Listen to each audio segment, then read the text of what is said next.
इस राज्य की तस्वीर को दो चीजों से बदल सकते हैं, या तो मतदान से या तो उलगुलान से। हम चाहेंगे कि पहली तस्वीर, पहला प्रयास मतदान से हो, यानी अच्छे नेताओं को चुनना है। आज आपके बीच आएंगे, यही हेमंत बाबू आएंगे, क्योंकि आदिवासी समाज में उनको लोग बहुत मानते हैं। आके आपसे कहेंगे कि हम आदिवासी का बेटा हैं, आदिवासी का भाई हैं। लेकिन एक बात जान लीजिए, उनसे भी हिसाब लीजिएगा कि हेमंत बाबू, हम लोगों ने सरकार इसलिए बनाया था कि हमारी माँ बहन को सम्मान मिले, हमारे नौजवानों को रोजगार मिले। 1000 रुपए मैया सम्मान योजना के लिए हमने सरकार नहीं बनाया था। आज हेमंत सोरेन जी की पत्नी क्या है आपको मालूम है? गांडे की विधायक है। उनको विधायक बनने में कितना खर्चा हुआ मालूम है? 10 करोड़। एक विधायक बनने में, केवल कल्पना मैडम जी का विधायक बनने में खर्चा हुआ 10 करोड़। बताइए, अगर वो 10 करोड़ अगर वो गरीब गुरबों के लिए इन्वेस्ट करते, छोटे छोटे लघु उद्योग, छोटे छोटे कुटीर उद्योग या छोटी छोटी योजनाओं में अगर वो पैसा लगाते, तो बताइए 10 करोड़ में कम से कम 1000 गो आदिवासी का घर चलता कि नहीं चलता? ये केवल बताते हैं कि हम आदिवासी का बेटा है, आदिवासी की सरकार है, लेकिन हमको लगता है आदिवासी की सरकार नहीं, सरकार में केवल उनका परिवार है। ये तो भला हो दीदी, ये तो भला हो कि हेमंत सोरेन, बसंत सोरेन और सीता सोरेन का बेटा और बेटी है ना, उसका उम्र 25 साल पार नहीं हुआ है, नहीं तो उसी परिवार में और 5 को विधायक होता।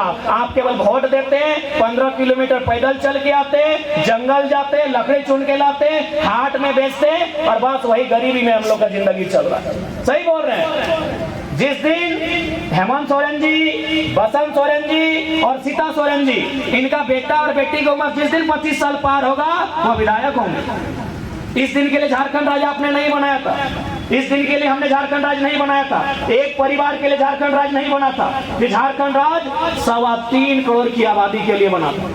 ये झारखंड राज्य उनकी सुख सुविधा के लिए बना था।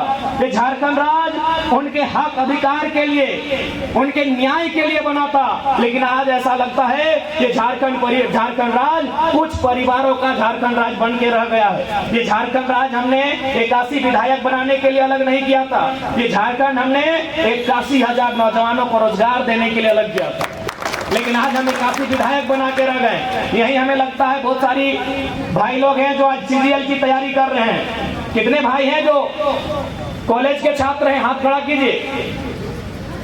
इतने हैं। बहन लोग, आप लोग कितने हैं जो कॉलेज जाती हैं?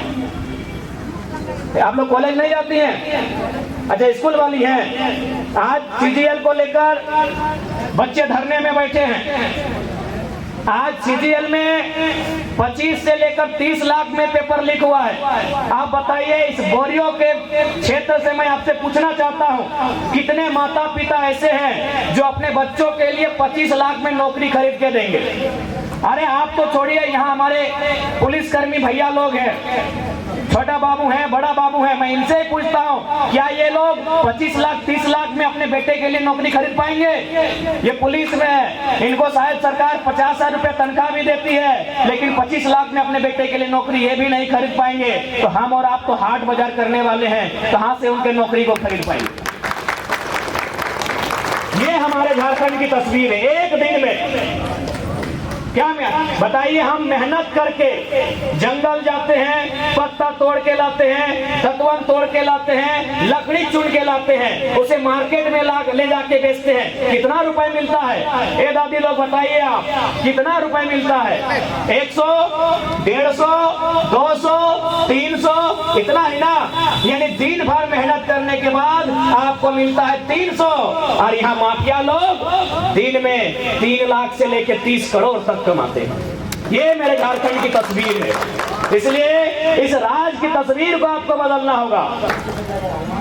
ये धरती, जब भी संथाल परगना को लोग याद करते हैं तो केवल भारत में ही नहीं, संथाल परगना के चर्चे पूरे विश्व में किए जाते हैं।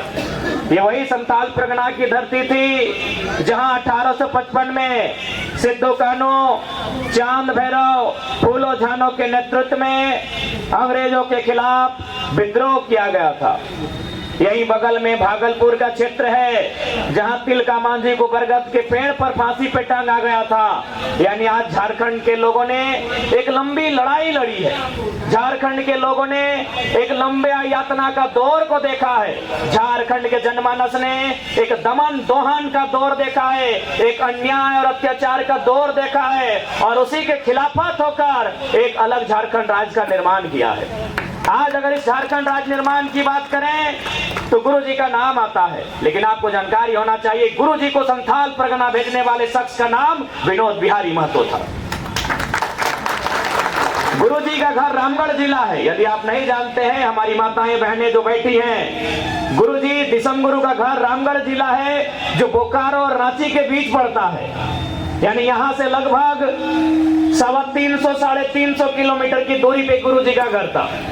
गुरु जी की मुलाकात एक दिन एक वकील से होती है। गुरु जी का कोई केस का मामला था, कुछ लोगों ने गुरु जी को सताने का काम किया था, उनकी जमीन को लूटने का काम किया था, जैसा आज आदिवासियों के साथ आज भी हो रहा है। आज भी हमारी जमीन लूटी जा रही है, आज भी बड़े अधिकारी हमारी बात नहीं सुनते हैं, आज भी पूंजीपति लोग हमें सताने का काम करते हैं। तो ठीक ऐसा ही हुआ था किनके साथ? गुरु दिसम गुरु शिबू सोरेन जी के साथ। तो उन्होंने प्रयास किया कि भाई केस से, चूंकि उन्होंने सुने उसके बाद बड़ा अच्छा हिसाब लिया था जिन्होंने उनके साथ अन्याय किया था, तो उनको लगा कि अब हम कहीं पुलिस की गिरफ्त में ना हो जाए, तो इस गिरफ्त से बचने के लिए हमें एक अच्छा वकील की आवश्यकता है। और उस समय विनोद बिहारी महतो एक बहुत नामी वकील हुआ करते थे।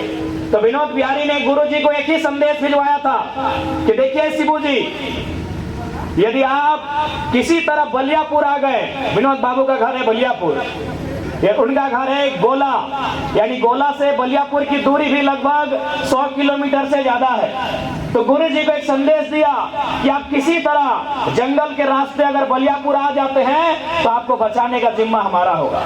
गुरु जी रात के अंधेरे में अपने घर से चलते हैं, बोकारो को पार करते हैं, धनबाद को पार करते हैं, बलियापुर प्रवेश करते हैं। और ऐसा इतिहास कहता है कि गुरु जी को न केवल विनोद बाबू ने संरक्षण दिया, उनसे कहा कि आप सबसे पहले संथाल परगना जाइए, वहां सबसे ज्यादा संथाल लोग रहते हैं, उनको आपकी जरूरत है। गुरु जी संथाल परगना आते हैं, गांव गांव भ्रमण करते हैं, कभी साहेबगंज, कभी गोड्डा, कभी जामताड़ा, कभी दुमका, कभी पाकुड़। यहाँ के लोगों को एकजुट करते हैं, यहाँ के लोगों को समझाते हैं कि हमारी ये माटी हमारी है, ये माटी हमारी माँ के समान है, हमने अंग्रेजों से इसे बचाया है, अब हमें इसे डिकू लोगों से बचाना है, अब इसे हमें कॉर्पोरेट से बचाना है, महाजनों से बचाना है, सूदखोरों से बचाना है। गुरु जी गांव गांव जाते हैं। और आज विनोद बिहारी महतो, दिसम गुरु शिबू सोरेन, कॉमरेड ए.के. राय, जयपाल सिंह मुंडा, कार्तिक उराव, शहीद निर्मल महतो, असंख्य बलिदान के बाद, असंख्य संघर्ष के बाद हमें झारखंड राज्य मिलता है। इस झारखंड राज्य को बनाने में आप बहुत सारे लोग यहाँ बैठे हैं जिनके घर से किसी ने जेल का, किसी ने मुकदमे का सामना किया है, किसी ने पुलिस की लाठी का सामना किया है कि नहीं? ये झारखंड राज्य ऐसे नहीं बना है। लेकिन आज जब हम यहाँ पर आए, सबसे पहले मेरी नजर गई दादी लोग पे, जो दादी लोग आगे बैठी हैं। हाँ दादी, आपके ऊपर मेरी सबसे नजर, मैंने आपको देखा कि आज भी इस उम्र में भी आप हाट बाजार आए हैं। क्या लेके आए हैं दादी? पत्ता लेके आए हैं, दोना लेके आए हैं, यही ना बेचने आए हैं? मेरी सबसे पहली नजर दादी लोग के पास गई जो आज 60 साल की उम्र में, 70 साल की उम्र में, जिस उम्र में इन्हें घर में अपने नाती को, अपने पोता को गोद में खिलाना चाहिए था, आज भी झारखंड की आदिवासी महिलाएं आज 15 किलोमीटर, 20 किलोमीटर, 5 किलोमीटर पैदल चल के हाट आती है। कोई पत्ता बेचने आती है, कोई दोना बेचने आती है, कोई दतवन बेचने आती है। बताइए, इससे ज्यादा आप कुछ बेचते हैं क्या? क्या हमने इसी दिन के लिए झारखंड राज्य लिया था? बताइए, आप ही बताइए कि हमने इसी दिन के लिए झारखंड राज्य लिया था? आज भी झारखंड की एक आदिवासी महिला 70 साल 80 साल की उम्र में दतवन बेचने का काम कर रही है, आज भी दोना बेचने का काम कर रही है। और चलिए हमारा धनबाद बोकारो, बड़े बड़े बिजनेसमैन, बड़े बड़े उद्योगपति, बड़े बड़े माफिया एक दिन में अरबों का कोयला बेच रहे हैं। ये हमारे झारखंड की तस्वीर है। आदिवासी राज बोलने से आदिवासी राज नहीं होता है। इस राज्य में सीएनटी कानून है, संथाल परगना में एसपीटी कानून है। एसपीटी कानून का मतलब है आपकी जमीन को कोई खरीदे ना, आपकी जमीन की बिक्री ना हो, क्योंकि अंग्रेजों के काल में चाहे भगवान बिरसा मुंडा की बात रहे, तिलका मांझी की बात रहे, बुद्धू भगत की बात रहे, रघुनाथ महतो की बात रहे, या शेख भिखारी की बात रहे, टीके तुमराव की बात रहे, जिन्होंने इस राज्य के लिए अपना बलिदान दिया है, उनका एक ही नारा था कि जमीन हमारी है, हम खजाना नहीं देंगे। ये जमीन हमारी है, इस जमीन में हम खजाना नहीं देंगे।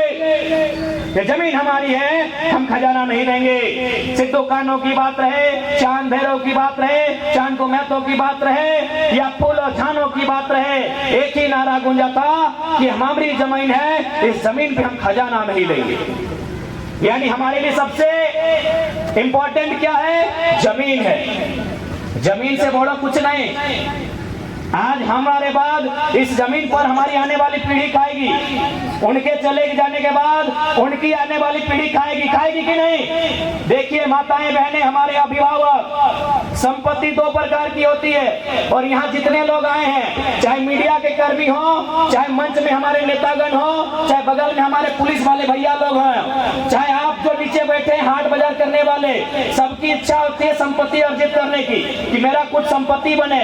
संपत्ति दो प्रकार की होती है। चल संपत्ति, चल संपत्ति का मतलब ये मोबाइल, ये छाता आपका चल संपत्ति है। ये जो अपने नाक में पहनना है, गले में पहनना है, ये चल संपत्ति है। आपके जेब में जो बटुआ है वो चल संपत्ति है। आप जिस गाड़ी में भी, महंगी महंगी गाड़ियां, ये चल संपत्ति है, इसका ठिकाना नहीं है। आज अगर बोरियों में है तो कल दुमका में मिलेगा।